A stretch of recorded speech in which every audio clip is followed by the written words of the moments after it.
Assalamualaikum warahmatullahi wabarakatuh.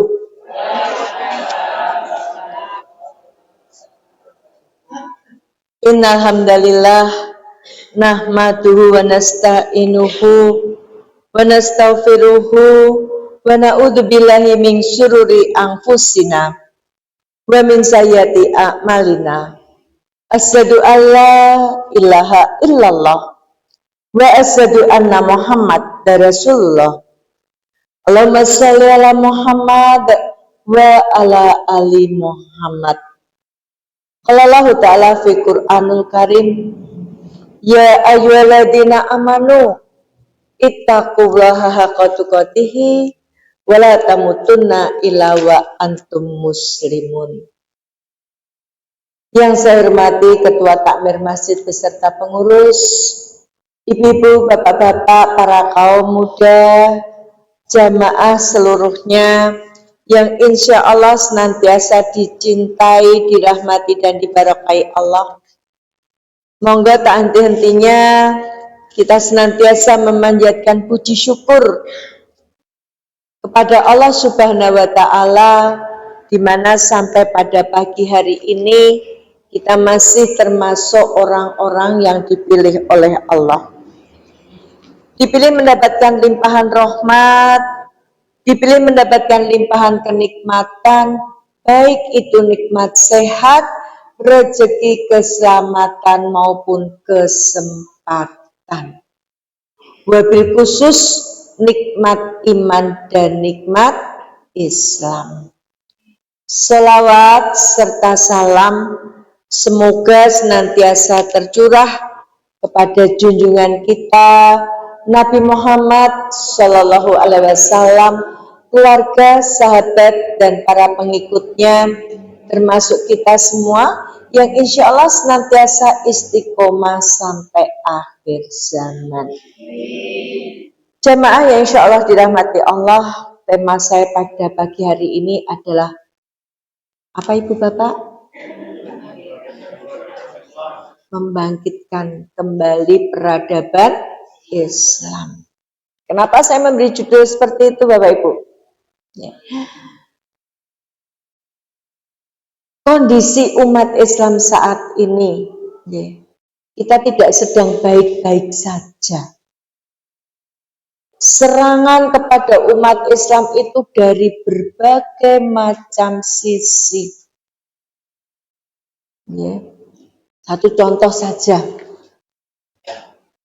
Berapa Bapak Ibu yang pagi ini membawa putranya atau cucunya, yang membawa keluarganya rawuh ke pengajian pagi ini, berapa orang? Satu. Ya. Tadi pagi membangunkan anak-anak sholat subuh mudah apa susah, Bu? Gampang apa angel? Angel. Ya. Sing gampang loro liyane angel. Nah, padahal Allah ngendika di dalam Quran surat Ali Imran ayat 110, kuntum khaira ummah ukhrijat linnas ta'muruna bil ma'ruf wa tanhauna 'anil munkar wa tu'minuna billah. Kamu adalah umat yang terbaik yang dilahirkan untuk manusia. Jadi kita itu akan menjadi umat yang terbaik kalau kehidupan kita bermanfaat bagi orang lain. Apa manfaatnya? Ta'muruna bil ma'ruf wa tanhauna 'anil munkar wa tu'minuna billah. Mengajak kepada yang ma'ruf, mengajak kepada kebaikan, mencegah dari yang mungkar, dan beriman kepada Allah. Ini kita punya tugas ini, mengajak kepada kebaikan. Ya. Tadi saya tanya ibu-ibu, saya kenapa nggak tanya bapak-bapak? Karena biasanya sing gugah anak apa putu niku ibu. Ya. Kita gugah anak bangun sholat subuh saja kangelan. Padahal ini adalah tujuan kebaikan. Angel. Saya tadi pagi mau berangkat ke sini tuh saya lewat Cebah Utara UMS ini kok ada tempat permainan game. Itu sepeda motornya jek kebak. Saya tanya sama suamiku mau kodora mulai kabeh to. Saya dari rumah jam 5 kurang seperempat. Sampai di situ sekitar jam 5-an lebih. Nah, kok jek kebak sepeda motore? Berarti apa tadi malam nggak pulang? Coba. Ya. Kalau di Palestina, ya, saudara-saudara kita di Palestina diperangi pakai bom. Ya. Jelas ketoro, ibu-ibu, cah cilik, ya, jadi korban. Perang itu jelas ketoro, kelihatan. Nah, di negara kita tidak diperangi dengan bom, enggak. Tapi bomnya itu setan kotak tipis gepeng. Gini apa nggih? Maka untuk merusak sebuah peradaban, musuh Islam melakukan 3 hal. Yang pertama, merusak tatanan keluarga. Merusak tatanan keluarga. Yang kedua, ya, pendidikan. Walaupun itu apa ya, buat tiktokan bohopo, penjenengan mungkin ngeliat di HP penjenengan cah cilik mulai sekolah karo nesu-nesu. Kondone kon merdeka, mulai sekolah nanti jam 4 sore aku ra iso layangan. Nah, ya. Tapi kenyataannya betul. Ya, anak-anak pulang sekolah udah capek, tekan ngomah nyekel HP, wis ora gelem sih. Nah. Ya. Yang ketiga adalah ya, yang kedua tadi pendidikan, yang ketiga adalah hilangnya tokoh-tokoh panutan. Ini 3 hal ini ya yang digunakan untuk menghancurkan sebuah peradaban. Padahal Islam pernah mengalami ya sejarah gemilang ya, peradaban Islam itu. Seluruh jazirah Arab, ya Arab Saudi, dibebaskan dari penyembahan berhala atau kemusyrikan. Dan diislamkan dalam kurun waktu 23 tahun. Wes dibebaskan dari kemusyrikan. Justru sekarang untuk menghantam Islam, kemusyrikan dibangkitkan kembali. Di bawah kepemimpinan Khulafaur Rasyidin, daerah Islam diperluas keluar dari Jazirah Arab sampai ke Syam, sekarang Yordan, Syria, Irak, Palestina, ke daerah Afrika, ke Persia, ya.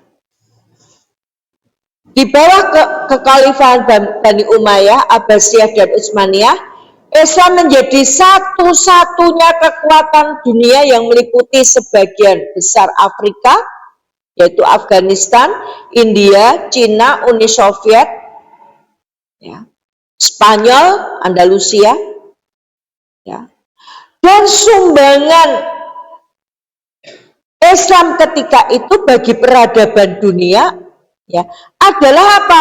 Kemajuan di bidang kedokteran, di mana sudah menggunakan alat-alat medis dan bius, anestesi untuk operasi. Begitu majunya peradaban Islam ketika itu. Ya. Kemudian peradaban Islam itu hancur, mengalami ya kemunduran, kehancuran. Ya. Disebabkan karena apa, Ibu Bapak? Yang pertama, jauhnya kaum muslimin dari Al-Quran dan sunnah Rasulullah. Perang salib itu berlangsung 9 kali. 5 kali pasukan Islam menang, 3 kali kalah, yang 1 nggak jelas. Musuh-musuh Islam berpikir piye carane ngalahke umat Islam ki, piye carane, ya, piye carane menjauhkan umat Islam, piye carane mengalahkan umat Islam ini. Maka tahun 1296 Raja Perancis Louis ketika kalah di perang Masrurah bilang, tidak ada jalan untuk mengalahkan umat Islam melalui perang. Maka ketika itu anak-anak muda dikirim antara ke Andalusia untuk mempelajari Islam, tapi bukan untuk mengimani ajaran Islam, bukan untuk menerima ajaran Islam, tapi untuk mencari. Ya, sebetulnya ajaran Islam nggak ada kelemahan, tapi mereka berusaha mencari di mana titik kelemahan untuk mengalahkan umat Islam. Mereka menemukan yang umat Islam ini berpegang pada Al-Quran, maka ya mereka akan dengan mudah dikalahkan. Maka dicari cara, piye carane menjauhkan dari Al-Quran. Tahun 1809, 600 tahun kemudian, ya, Perdana Menteri Inggris Edward Gladstone bilang, untuk mengalahkan umat Islam sejuta meriam sekalipun tidak bisa mengalahkan umat Islam itu nggak bisa, selama di dada pemuda-pemuda Islam bertengger Al-Quran. Maka tugasnya adalah mencabut Al-Quran. Sakniki coba ngakon anak sholat kangelan, ngakon maca Al-Quran soyo angel, ngejak pengajian soyo meneh, rasa dikongkon minggu-minggu rak do ning Car Free Day. Nggih napa nggih? Nggih.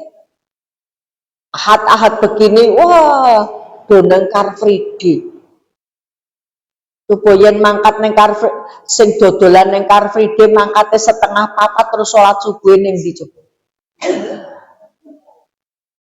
Mencabut Al-Quran dengan apa?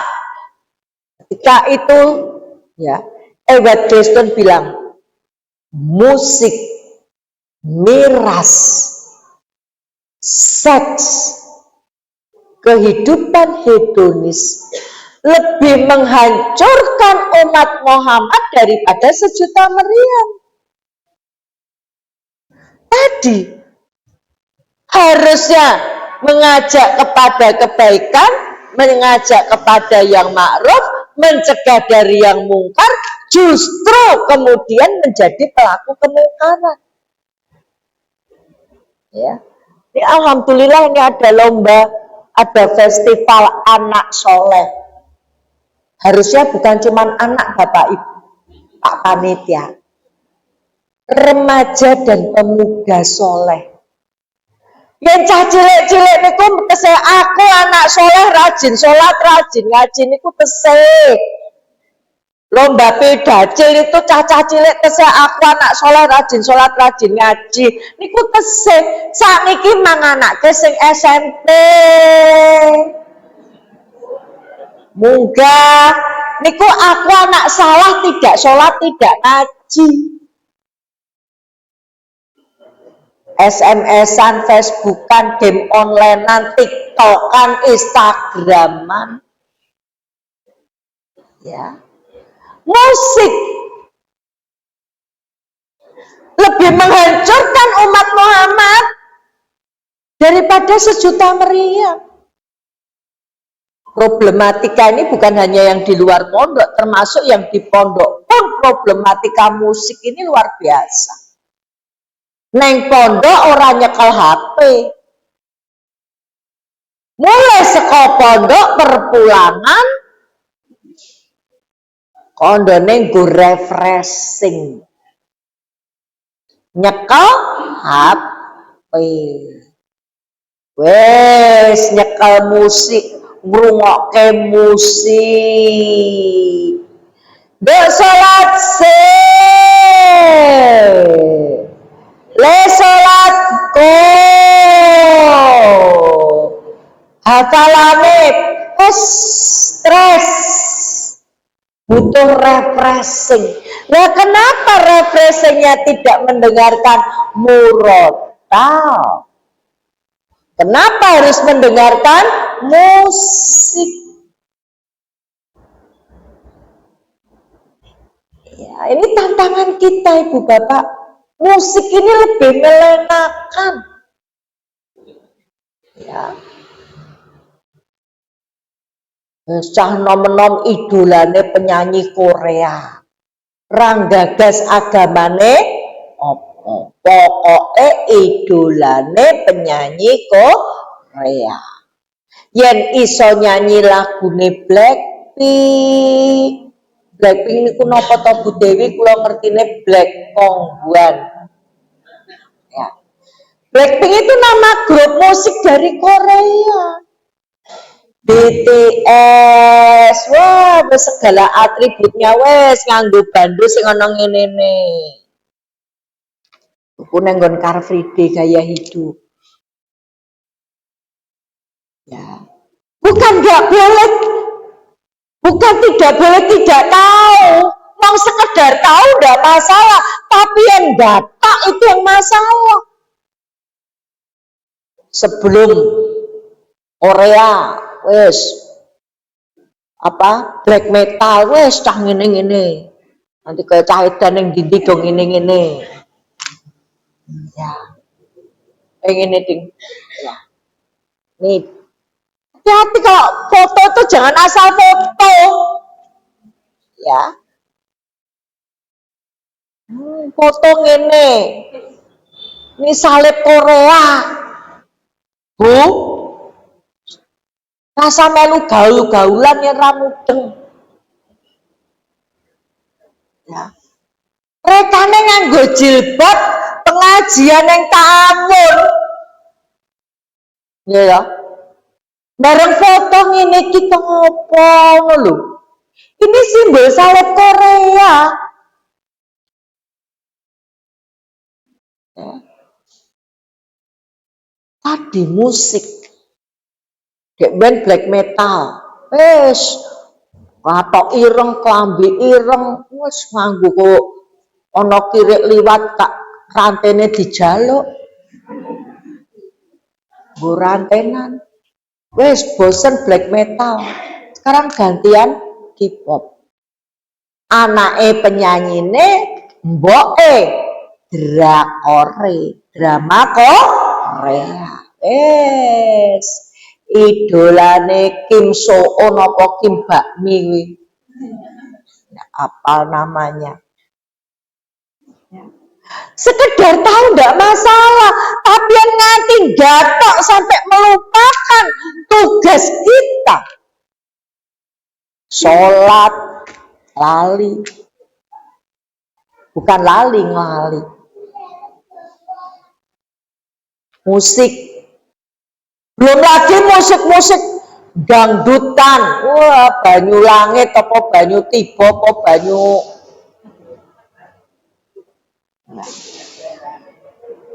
nganggo jilbab. Wah, wes goyange ra karu-karuan. Dhuwur dijilbabi, ngisor bahane kurang. Nanti metetep. Ya. Al-Quran ditinggalkan untuk seperti itu. Jelas yang Al-Quran itu yang tidak mencium bau surga wanita yang berpakaian tapi telanjang. Kenapa telanjang? Pakaiannya ketat, saya peduli. Saya gumun.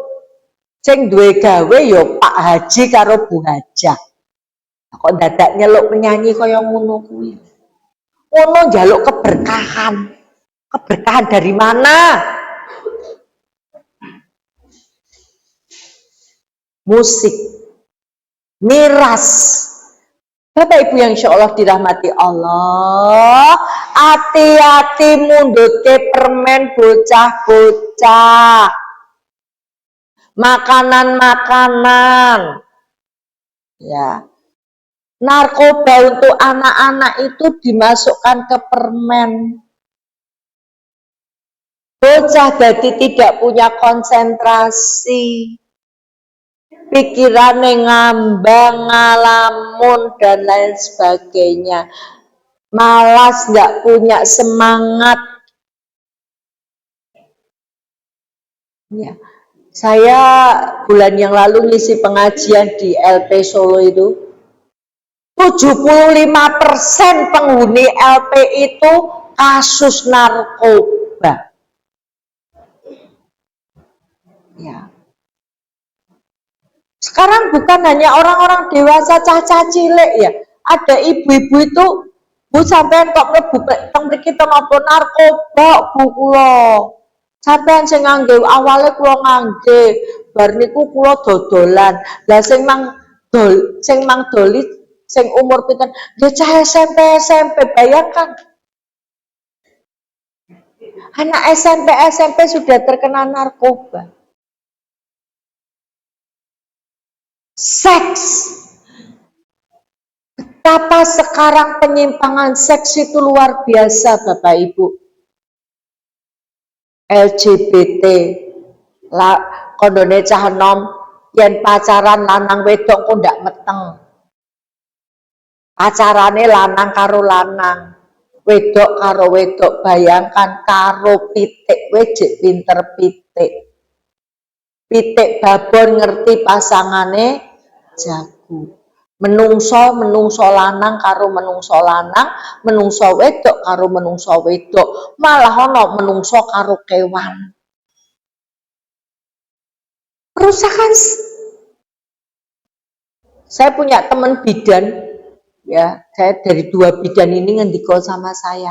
Sekarang ini cah wedok moro nggone Bu bidan apa marane rumah sakit, Bu kula meteng tulung digugurke. Itu enggak malu.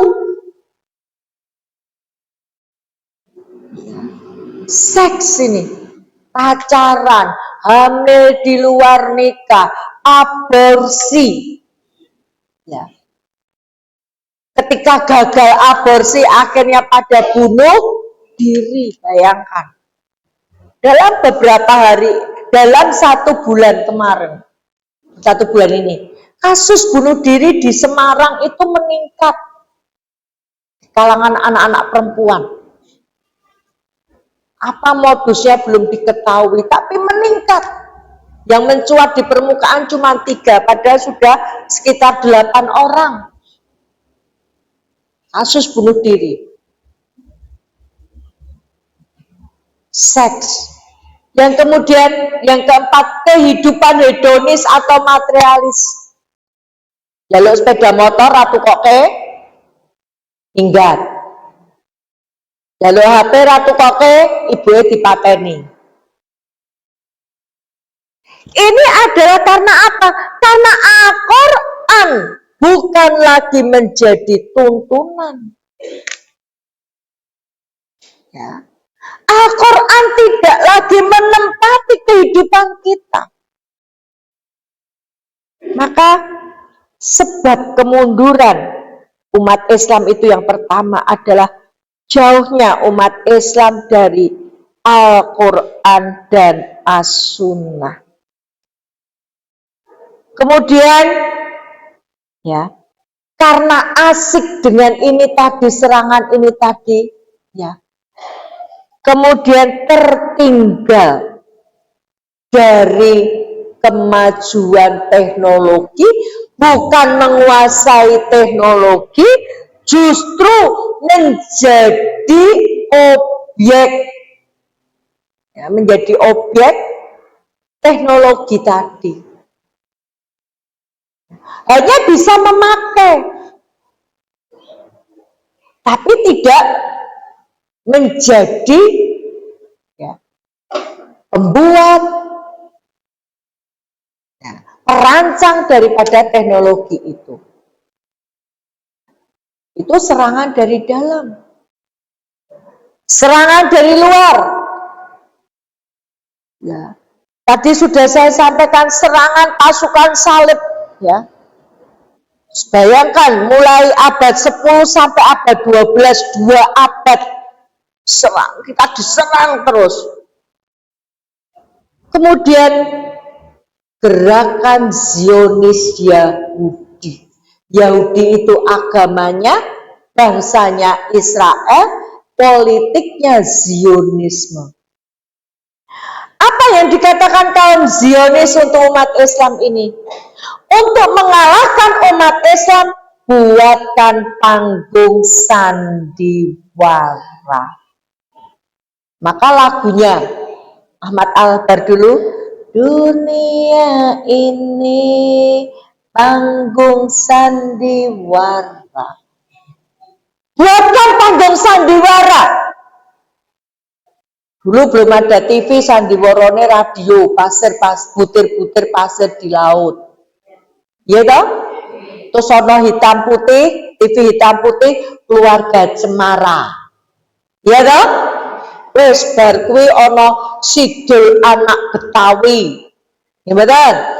Tukang bubur naik haji, Islam KTP, dan sampai ke sini sing jenenge ikatan cinta nganti ibu-ibu kedanan karo Mas Al.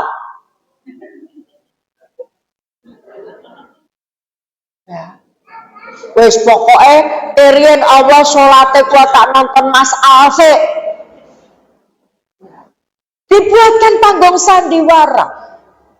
Bukan hanya sandiwara tontonan, tapi sandiwara kehidupan awake dhewe dimasukkan. Ya. Ben yen aku dadi pemimpin, aku bagi sertifikat. Wis sandiwarane tak bagi sertifikat.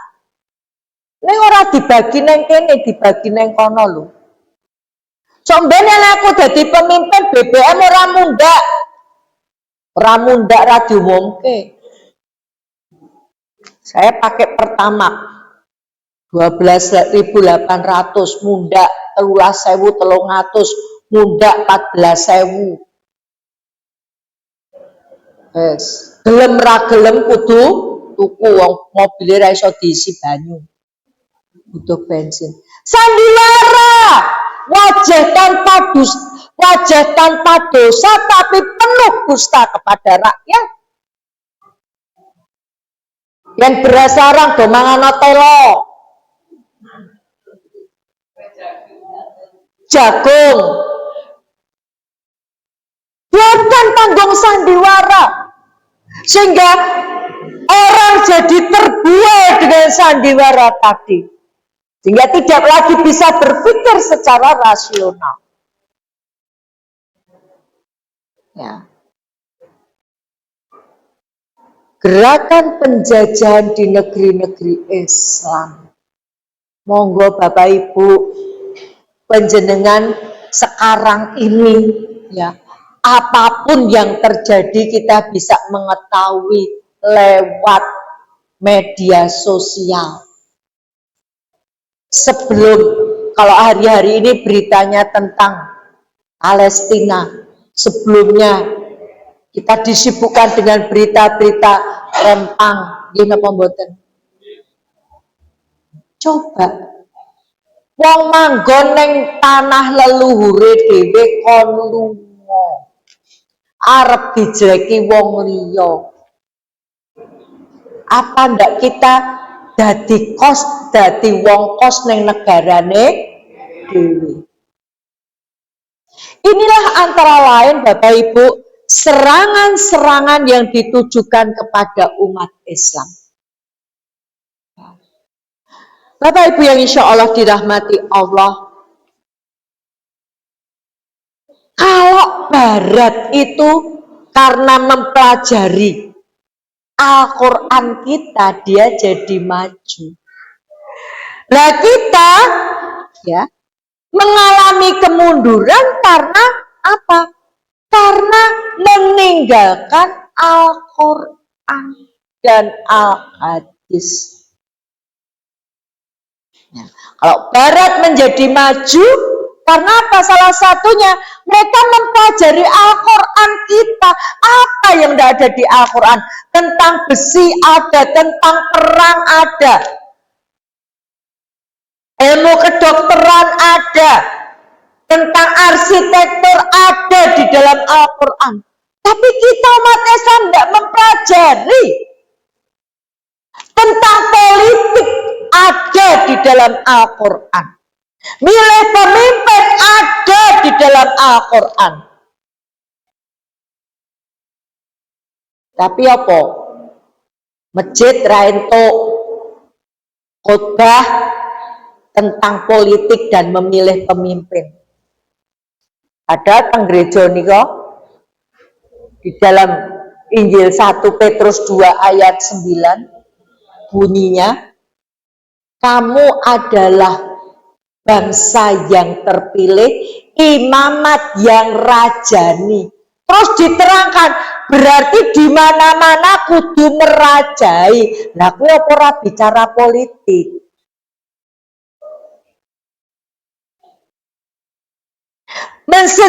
Menselaraskan antara Alkitab, antara gereja dengan negara. Lawake dhewe wong Islam dipisahkan antara urusan negara dengan urusan agama. Wes to pokoke ngaji tok, salat tok, rasa mikir negara ki wis ana sing mikir. Akhirnya kita nggak paham. Milih pemimpin, waton milih pemimpin.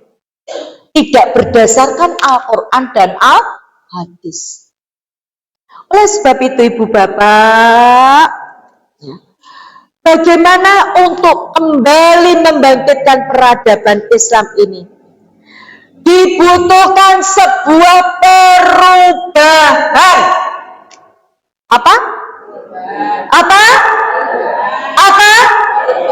Perubahan. Ya.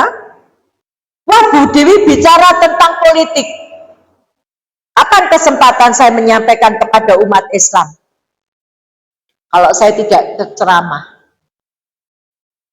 Untuk mengembalikan peradaban Islam ini dibutuhkan perubahan. Perubahan yang pertama, menggunakan Al-Quran dan Al-Hadis dalam setiap aspek kehidupan kita. Saya kasih contoh Bapak Ibu. Muhammad Al-Fatih. Muhammad Al-Fatih itu anak Rojo. Pendahulunya ingin mengembalikan Konstantinopel ke pangkuan umat Islam. Gagal terus. Ibunya Muhammad Al-Fatih niku Bu, ben esok Muhammad Al-Fatih kon sholat subuh. Bar sholat subuh dikandani. Kae lho, Konstantinopel kae. Ya. Kae maune milike wong Islam. Kamu nanti yang akan mengembalikan kepada Islam. Seorang ibu memberi motivasi bahwa anaknya akan mengembalikan peradaban Islam ini. Ibunya memberi motivasi, bapaknya ya merealisasikan motivasi yang diberikan istrinya kepada anaknya ini tadi dengan apa? Muhammad Al-Fatih sejak kecil sudah tidak hanya dikenalkan, tetapi dicarikan guru untuk mempelajari Al-Quran dan Al-Hadis. Umur 9 tahun hafal Al-Quran dan hadis. Umur 19 tahun jadi wali kota. Umur 21 tahun, ada yang mengatakan 21, ada yang mengatakan 25, jadi gubernur. Dan pada saat itu berhasil mengembalikan Konstantinopel ya, kepada umat Islam, membangkitkan kembali peradaban itu. Karena apa? Muhammad Al-Fatih tidak pernah meninggalkan sholat. Begitu dia balik, tidak pernah meninggalkan sholat, baik sholat fardu maupun sholat sunnah. Lah awake dhewe, anak-anak kita itu generasi penerus, bukan hanya generasi penerus perjuangan bangsa, tetapi generasi penerus perjuangan Islam. Anak-anak kita akan menerima tonggak estafet perjuangan Islam. Anak dhewe kontangi sholat subuh pe angel, on maca Al-Quran ra gelem, dina-dina mung nyekel HP.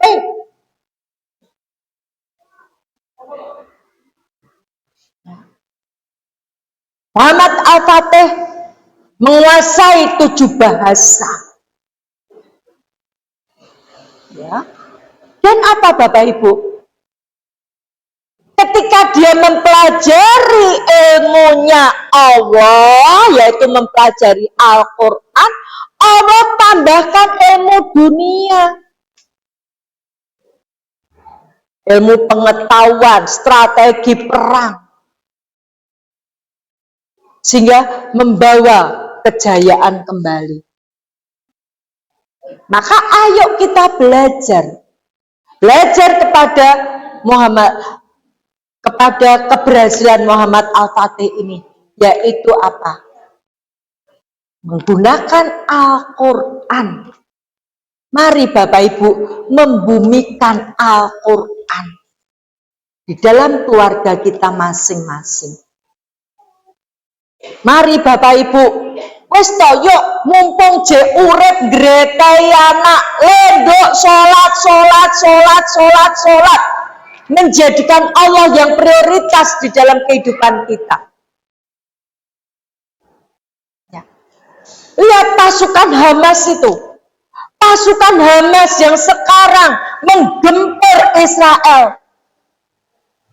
Mereka penghafal Al-Quran. Mereka ya ada yang dokter, ada yang insinyur, ada yang ahli teknologi. Tapi mereka tidak meninggalkan Al-Quran. Mereka hafal hadis. Mereka tidak bermaksiat. Mereka jangankan bermaksiat, rokok ora. Lawa dhewe ana kota infak mung dilirik mangkat pengajian tuku rokok iso. Malah yang perlu ijol recehan dite atusan do tuku rokok sik ben pecah dite. Mengko 2000 sing dilebokke kotak infak padha karo kotak WC.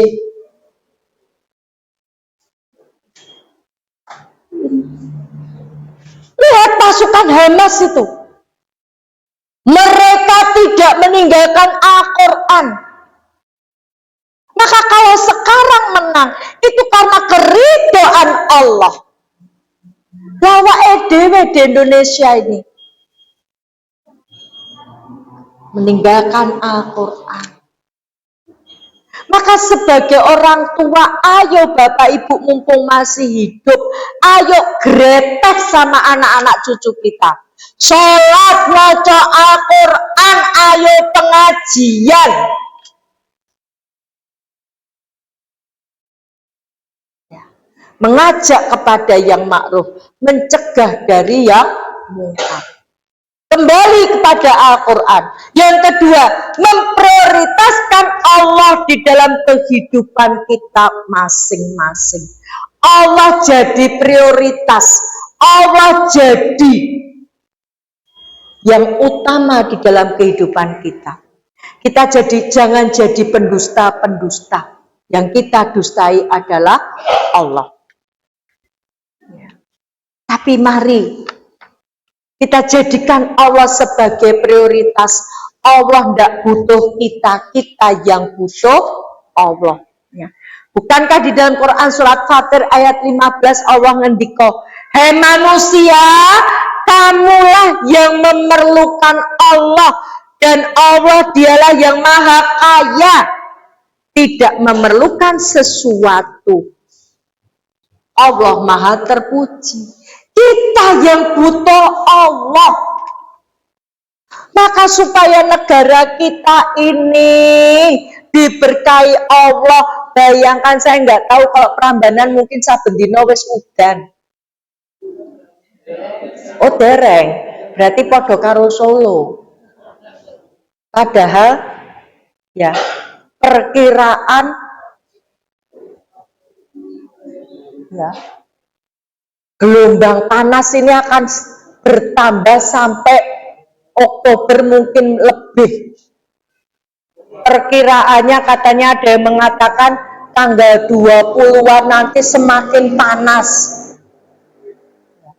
Panasin donya we kaya ngene, awake dhewe iso minum es teh. Ya. Duduk. Iso pakai kipas angin, masih bisa. Bayangke panasin neraka. Maka mari kita prioritaskan Allah. Kalau kita kepengen ya umat Islam ini bangkit kembali peradabannya, prioritaskan Allah. Yang ketiga, kalau tadi saya bacakan di depan, di bawah kepemimpinan ya, di bawah kepemimpinan Khulafaur Rasyidin ya, di bawah kekhalifahan Bani Umayyah mengalami kemajuan. Berarti apa? Yang ketiga adalah untuk membangkitkan kembali peradaban Islam dibutuhkan pemimpin yang betul-betul taat kepada Allah. Ya. Jangan sampai kita umat Islam ini milih pemimpin waton milih karena serangan fajar amplop 100.000 gede-gede ini 200.000. Rekosone 5 tahun.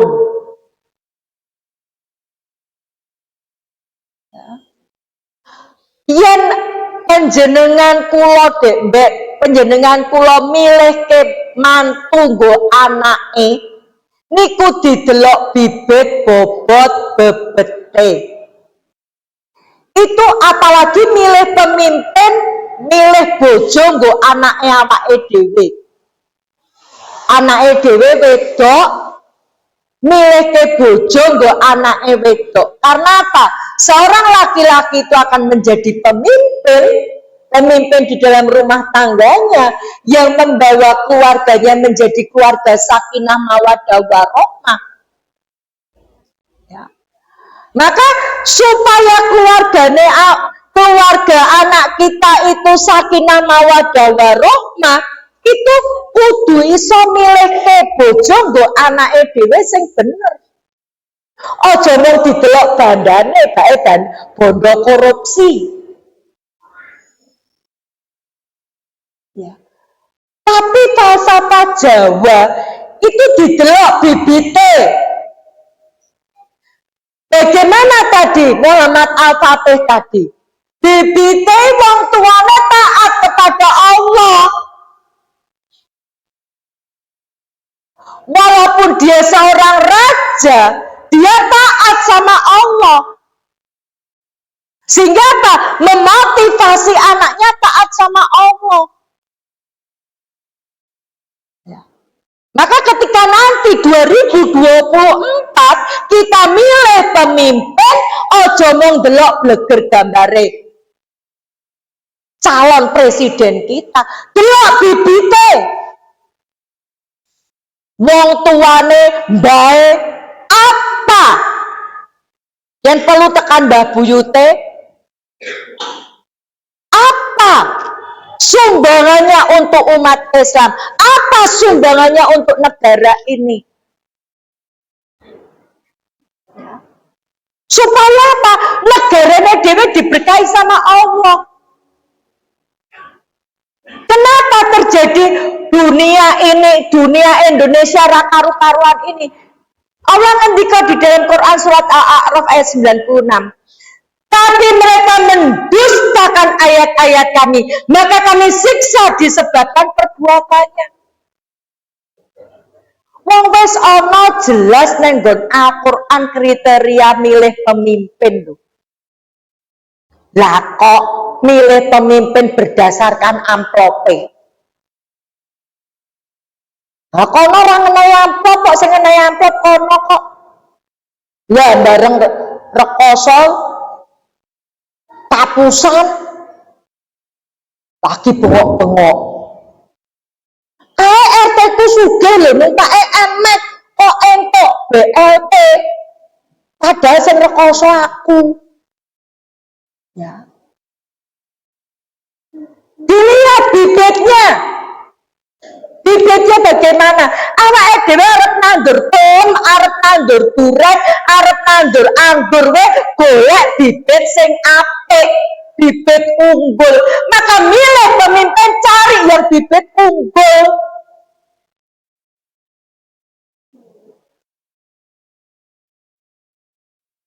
Berbobot. Yo bobot agamane. Yo bobot kecerdasane. Yo bobot pengetahuane. Yo bobot keimanane. Yo bobot akhlake. Sekarang Bu jenengan duwe bojo. Seneng bojo sing gaene miso-miso. Gaene ngapusi jenengan, napa panjenengan seneng bojo sing sopan, sholih, ngajak ngibadah, arep mlebu omah assalamualaikum, selalu berzikir, ada masalah apapun sabar. Nopo bojo sing brangasan. Pilih sendiri. Kalau di dalam rumah tangga saja kita milih sing soleh, sing alim, sing iso nuntun neng swarga, apalagi milih pemimpin negara. Maka Quran surat Al-A'raf ayat 96, sekiranya penduduk negeri beriman dan bertakwa, pastilah kami akan memberikan keberkahan dari langit dan bumi. Beriman dan bertakwa. Ya. Orang kok pemimpinnya malah ngilangi pelajaran agama Islam. Kondone gara-gara belajar agama Islam udah jadi teroris, pondok tutup kabeh. Bukan seperti itu. Ya, pun mengke mulai sekian pengajian kula mong rasani, oh berarti diarahke Bu Dewi milih si A, monggo. Yen panjenengan iso nyandai berarti panjenengan cerdas.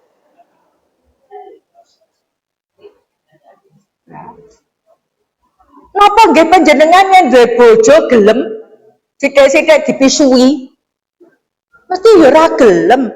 Mesti piye Bu? Ya wis sabar, ikhlas nyuwun tulung karo Allah.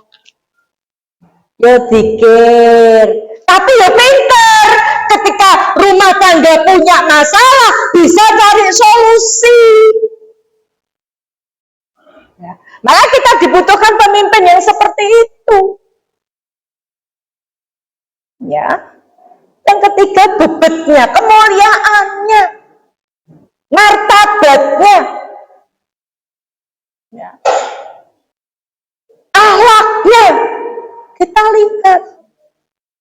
Kalau kepengen peradaban ini kembali, ningen kepengen awake dhewe dadi wong kos ning negarane dhewe. Ya, awake dhewe dadi wong kos. Pertos kos. Nungut ning negarane dhewe ya monggo. Sesuk ana serangan fajar 100.000 ya komponen. Ya. Kenapa Bapak Ibu? Komunisme itu jelas ada dan jelas mau menguasai Indonesia. Pun sing sepuh-sepuh, sing usianya tahun 65 umur 15 tahun saiki berarti yuswane wis 70 munggah, mesti ngrasake bagaimana dulu PKI di Indonesia. Wes, Jogonalan, Kebonarum, ya. Kemudian sana Prambanan Ngalor niku pundi Kepurun, ya. Tempat basis-basis PKI itu pengen ngerasake. Apakah panjenengan rela komunisme itu bangkit kembali di Indonesia ini? Maka tadi Ibu Bapak, untuk mengembalikan peradaban, untuk membangkitkan kembali kejayaan Islam di Indonesia ini kembali kepada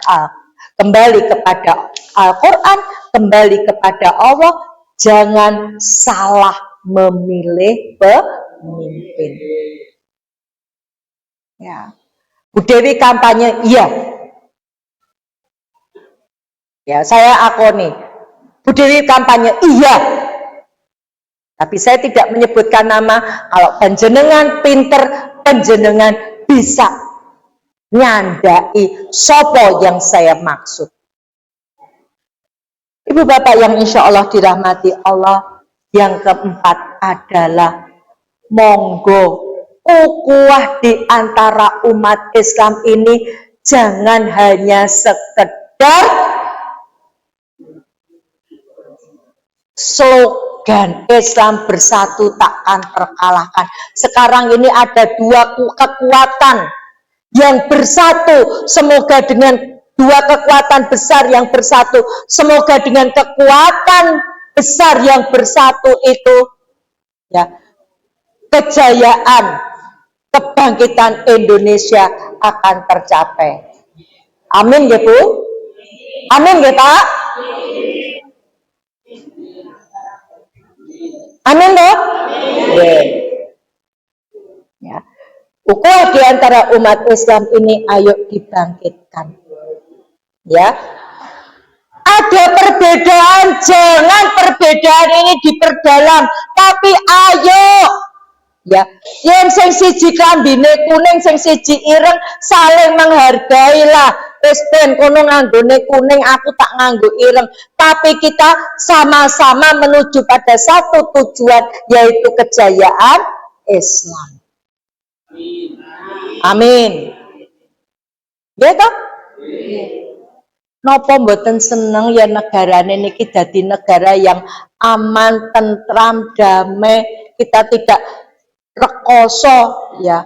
Maka disinilah peran kita sebagai umat Islam. Dan yang terakhir, selemah-lemahnya kita, kalau dengan tangan tidak mampu, dengan mulut tidak mampu, monggo Bapak Ibu, di dalam doa-doa kita setelah kita sholat, mohon betul, ayo ketuk pintu langit. Ya Allah, tolonglah umatmu di Indonesia ini. Berikan kami pemimpin yang sebenar-benarnya pemimpin. Ya, mohon sama Allah, mengetuk pintu langit. Kenapa? Dengan cara apapun rasanya tidak mungkin selain kita mengharap turunnya ridho Allah. Oleh sebab itu Ibu Bapak, saya mengajak diri saya dan panjenengan yang rawuh pada pagi hari ini mumpung masih ada kesempatan, mumpung masih ada waktu, mumpung kita diberi umur sama Allah, yuk praktekkan. Islam kafah bukan hanya urusan ibadah, tapi Islam kafah sampai urusan politik, sampai urusan bernegara, sampai urusan memilih pemimpin. Ya, tidak asal kalau saya lanjutkan, saya panjangkan, ini sudah banyak anak-anak kecil mau ikut lomba santri cilik. Ya, saya berharap tahun depan boten mung cah cilik-cilik, Pak, Bu, panitia, remaja, cah nom-nom niku ken melu lomba hafalan, kon melu kon, ini untuk dalam rangka kaderisasi, ya, kon lomba kultum, wes. Karena apa? Yang cah cilik-cilik semua niku cah TPA, ngapalke Al-Quran apa yo pada tempatnya. Ya, iso dadi melu peda aja wong nenggon TPA dilatih. Lah sing wis lulus TPA niku lho. Ya, sing kontange salat subuh ra gelem, sing jak pengajian ra mangkat, sing kon ngaji bisu wae, itu target kita selanjutnya. Mudah-mudahan apa yang saya sampaikan pada pagi hari ini bermanfaat. Ingat, kembali kepada Al-Quran, prioritaskan Allah, milih pemimpin yang benar dalam hal ini berdasarkan Al-Quran dan Al-Hadis. Yang keempat, jaga ukhuwah umat Islam. Amin. Ya, kurang lebihnya saya mohon maaf kalau ada kekurangan, itu karena kebodohan saya. Kalau ada lebihnya dari Allah lah datangnya. Ya, saya berdoa mudah-mudahan anak-anak kita jadi anak-anak yang soleh-solehah, keluarga kita jadi keluarga yang sakinah mawaddah warahmah, keluarga yang penuh ketentraman dan kedamaian. Ya, saya berdoa mudah-mudahan Allah meridhoi kita, memberikan kita pemimpin yang sebenar-benarnya pemimpin. Pemimpin yang taat kepada Allah, pemimpin yang tidak membohongi rakyatnya, pemimpin yang tidak memenjarakan ulamanya. Saya berdoa mudah-mudahan urusan dunia akhirat kita dimudahkan oleh Allah, dan pada saatnya kita harus kembali kepada Allah. Kita mohon kepada Allah, kita dikembalikan dalam saat kita sedang beribadah kepada Allah. Kita diambil nyawa kita dalam keadaan kita betul-betul taat kepada Allah. Dicabut nyawa kita dengan lembut, dimatikan dalam keadaan husnul khotimah, dan dimasukkan di surganya Allah. Akhirnya subhanakallahumma wa bihamdika asyhadu alla ilaha illa anta astaghfiruka wa atubu ilaik. Amin amin ya rabbal alamin. Assalamualaikum warahmatullahi wabarakatuh.